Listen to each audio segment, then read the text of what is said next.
And when is it okay to rip out your best friend's spine? It's time to throw down as we break down your favorite fighting games of all time, right here, right now, on Filter.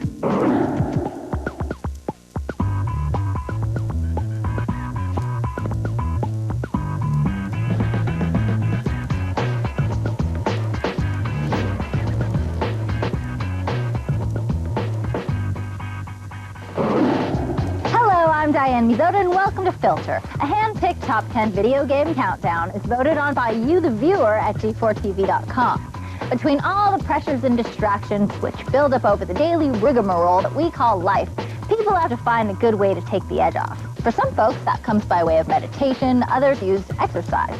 But when gamers are looking to let go, very little says unwind like a good fighting game. After all, what's better than getting to pimp slap your best friend after a hard day at the office? So for all you people who like it quick, fast, and furious, today we're going to count down your favorite fighting games of all time. But before we do that, let's address some surface issues. What elements make up a great fighting game, and what are the strategies that make you great at fighting games? Listen up and find out.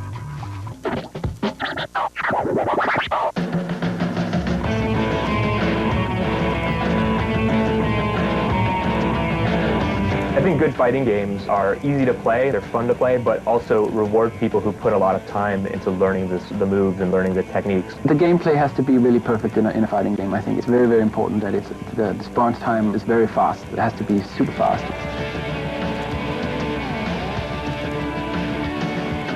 It's got to make you laugh. It's got to be competitive. Someone can't dominate easily. Someone new comes in and picks it up right away. They shot a shot at winning. Good graphics, good characters, funny characters.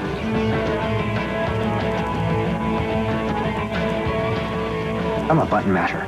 So what makes a great fighting game for me is like mashing all the buttons and seeing something really cool happen that I wouldn't have figured out myself.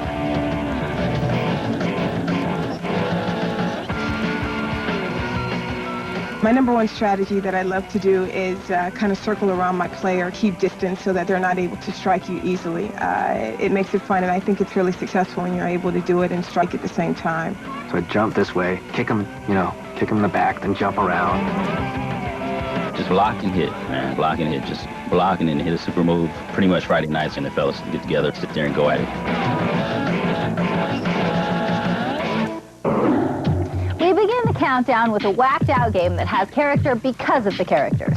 Guilty Gear X2 gets the countdown started at 10.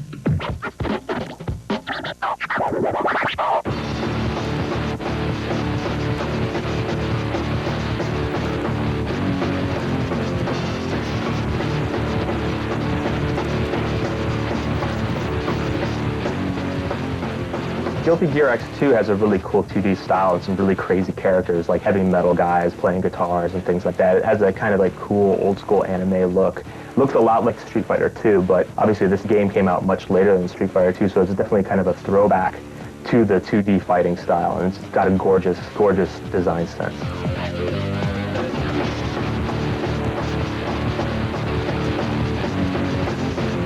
Like had real interesting characters. I remember one guy fought with like a pool cue and threw like pool balls at people, and another guy had like a paper bag on his head. It was really interesting to play.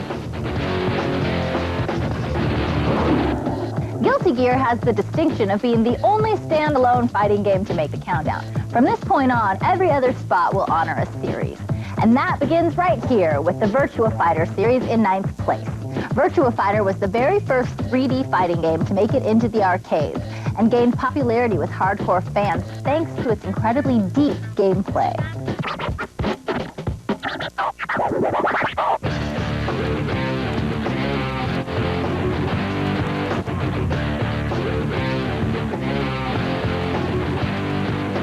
Virtua Fighter was one of the first 3D fighting games where the camera would move around you as you were fighting. And the early versions of Virtua Fighter were really blocky. Since then, they've really enhanced the quality of the game up to now, Virtua Fighter 4.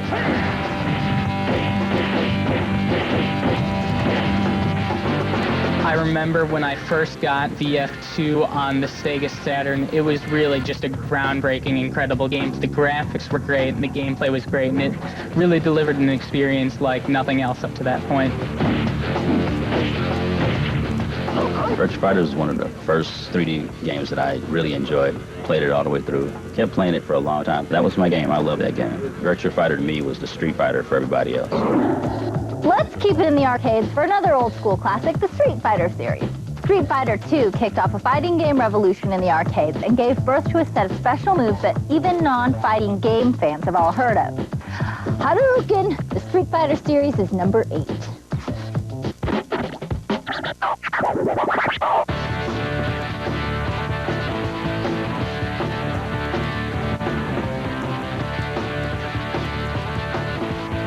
Street Fighter is the reason why I love video games. I can remember where I was when I executed the Sonic Boom for the first time. You can never neglect the influence of Street Fighter on the entire genre.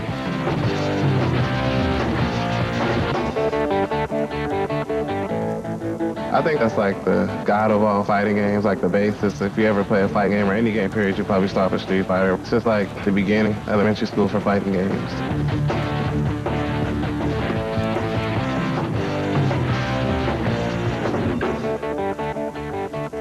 The cool thing about the Street Fighter series is they've stuck with that look all along. It's nice to see that the games haven't had to like change. They could keep their look and remain the good games that they are. Ah, that game brings back sweet memories of junior high. Of course, it also brings back some not-so-sweet memories of getting my butt kicked. When we come back from the break, we'll ask you to reminisce on your childhood as well and tell us whether you were a bully or a punk. We'll also keep counting down them directly from the responses you post on the G4 website. To make your vote count, log on to g4tv.com/filter and select the filterator. Then choose a category, vote on a scale of 1 to 10, and we'll take care of the rest. While you're there, be sure to post your suggestions for topics and games you'd like to see covered in future episodes. Coming in at number 7 is Capcom vs. SNK, a conglomeration of all the characters from the Street Fighter and King of Fighters series.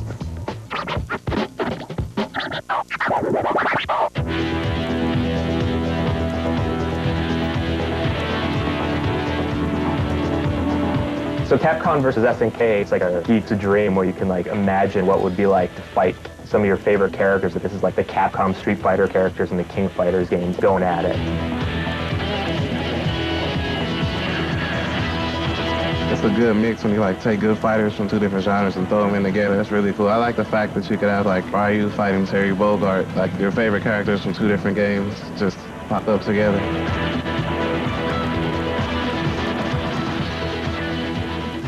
I always felt a bit out of control in that game because I'm a button masher, so I'd hit a lot of buttons and then just things would happen. And if I won, I would just win by accident, I think. But I just like the characters who would go nuts when you hit a lot of buttons. At number 6 is the Dead or Alive series, including DOA 3 and DOA Hardcore. Why does the series titillate so many gamers? In the immortal words of Motley Crue lead singer Vince Neil, girls, girls, girls.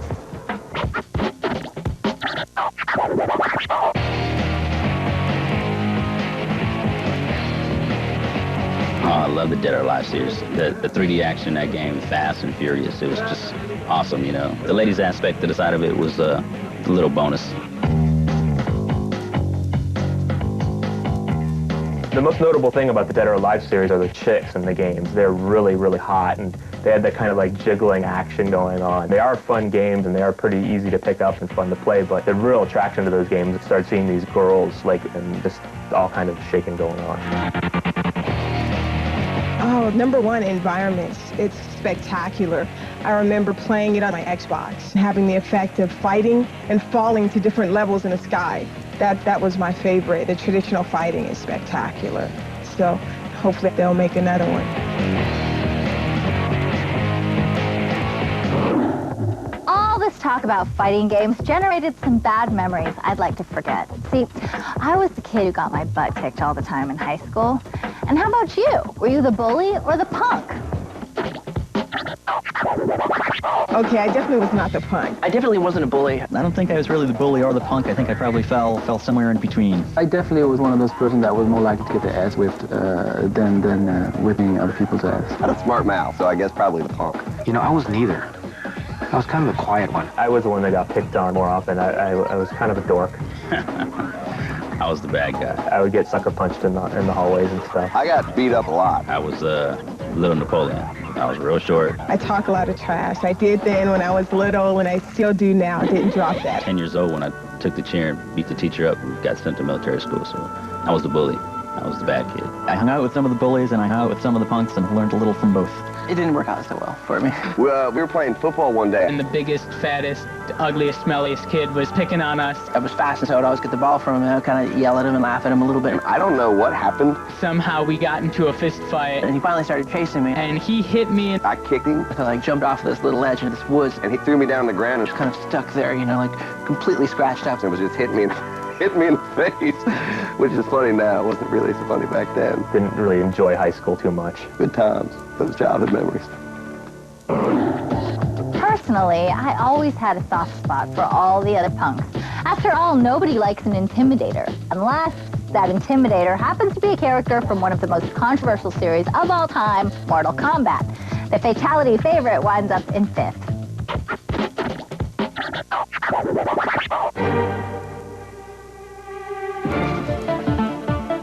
Mortal Kombat was a lot of fun. It was always the one where it was like, oh my god, I can't believe they let you do that. That's just so ridiculous. Oh, look at the spine, that's great. That was one of the first really controversially violent games because it had the fatalities where you would finish him and then the head would fly off and the brains would fly over and the spine would go someplace.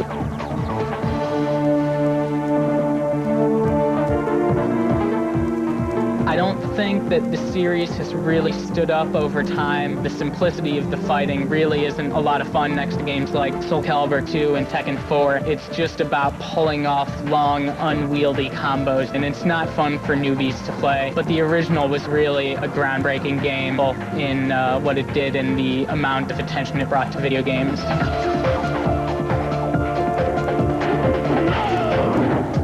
If you've been paying attention, you may have noticed a consistent theme with these fighting games. Their popularity is often gauged by the quality of their characters.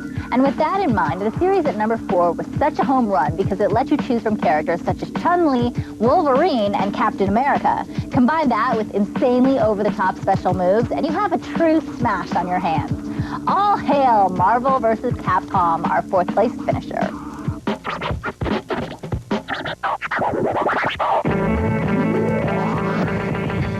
Marvel vs. Capcom pits like all the superheroes like Spider-Man and Captain America and these guys against the Capcom characters like Street Fighter and even characters from Mega Man and things like that. So it's very bizarre to see like Iron Man and Tron Bonne from Mega Man kind of going at it, but that's what that game's all about. I've always been a fan of crossovers as far as comic books and TV shows and things like that.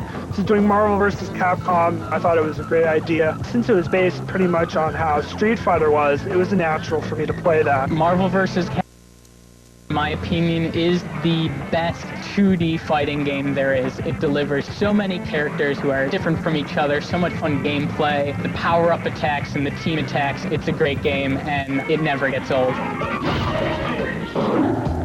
That looks pretty hardcore, but was it too hardcore? When we come back from the break, you'll hear firsthand whether gamers think games are getting too violent. Plus, we'll also crown a winner. Is your favorite fighting game a mascot-filled Super Smash, or does it have a little more soul? Stick around and find out when Filter returns. And Mizoda counting down your favorite fighting games of all time. With 7 down and 3 up, let's back up before we get down. Here's a quick recap. Guilty Gear X2 is no guilty pleasure. It's a straight-up kick-ass 10th place pleaser. Virtua Fighter's looking and sitting pretty in 9th place. Street Fighter's signature moves help it shuffle into the 8th spot. Capcom vs. SNK has the characters and the character of a 7th place finisher. Dead or Alive is wanted. It comes in 6th. Mortal Kombat finishes the countdown at number 5. And you love the tag team as Marvel vs. Capcom winds up in 4th place. But you love the graphic beauty of the Tekken series just a little bit more since it finishes a notch higher at spot number 3.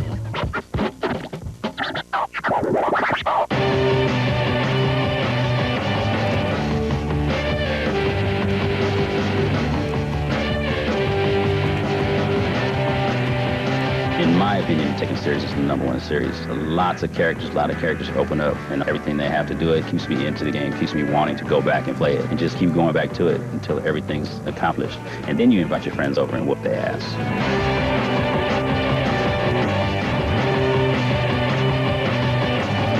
Tekken is the best 3D fighting game series there is. It's just that simple. There's no game I enjoy playing with my friends with more than Tekken 4. It's just so much fun. It's really quick. It's a lot faster and smoother than other 3D games. It's easy to pick up. I really just love it.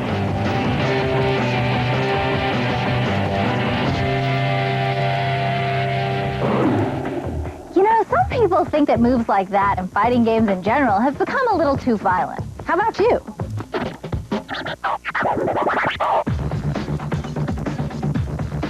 Fighting games are cartoons, you know, it's like the thing is Bugs Bunny too violent. There was never any sense, you know, playing Mortal Kombat or anything that like, oh, some kid is gonna go rip out some other kid's spine or something. I think you can have a great fighting game without it being violent. I don't think it's necessary. I like Smash Brothers. I think it's the best fighting game around, and it's not very violent. It's not bloody or anything. The great thing about video games, especially now, is you can turn that on and off. You can monitor it. You can set levels, gory to G-rated, so it allows you to set the level. If you don't want it, you don't have to have it there. If you bought it, that means you're cool with it and you should play it. I mean, if you don't like it, then don't buy it. Simple as that. So it's hard to say, well, are they too violent for everybody? If you're a good parent, you'll know that your child probably should not be playing Mortal Kombat without you knowing about it. I think it's less the games and more of when you play them and who's playing them. I ascribe to more of Aristotle's catharsis theory, which is that by playing games we can purge ourselves of our violent tendencies, so we're less likely to hit someone in the face when we encounter trouble in the real world because we have this virtual outlet to get rid of our aggression.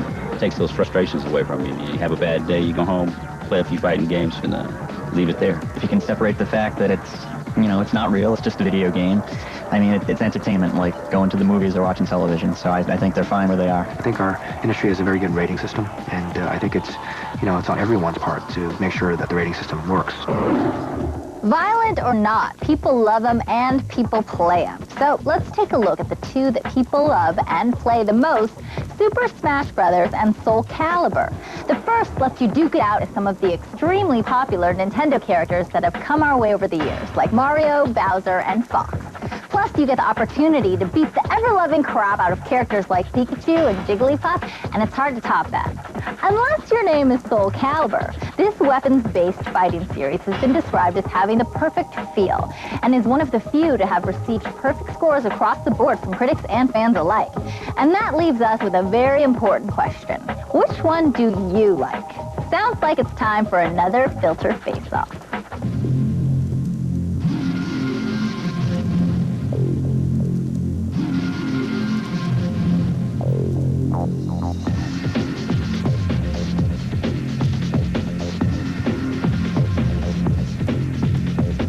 Super Smash Brothers is a very unique fighting game. It's a brawler, and lots of people can play at the same time, and there's tons of fast action. It's not just two people kind of standing there and going at it. There's all kinds of like mayhem going on while you're fighting. Super Smash Bros. To me is like playing a Japanese acid trip. It's just crazy. Although being Kirby and eating Pikachu is a lot of fun. It's one of the first fighting games to have the object be to knock the other person out of the arena rather than just kill them. I think it should win the face-off because it's funny. 4 people can play it at one time. It's got funny characters, and it's addictive.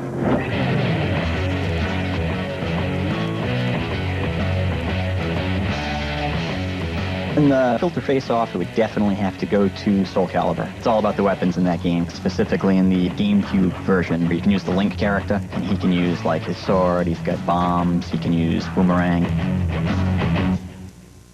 Just all kinds of cool stuff that you don't usually see in a fighting game. Soul Calibur adds the element of using swords and weapons into the fighting game. The great thing about the Soul Calibur titles is that they're very easy for casual gamers to pick up.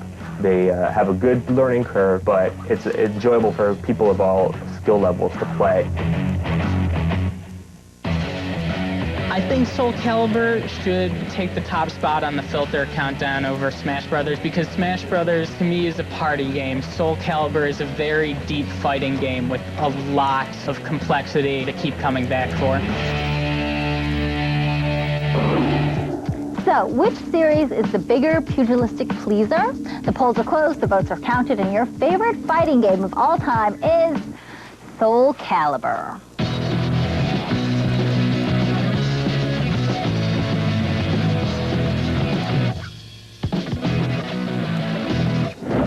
You obviously like to keep it real. Well, that wraps up this episode of Filter. Remember, the opinions expressed on this show are yours, not mine. So make your vote count on future episodes by logging on to the Filter show page at g4tv.com/filter. Until then, I'm Diane Mizoda, and I'll see you next time.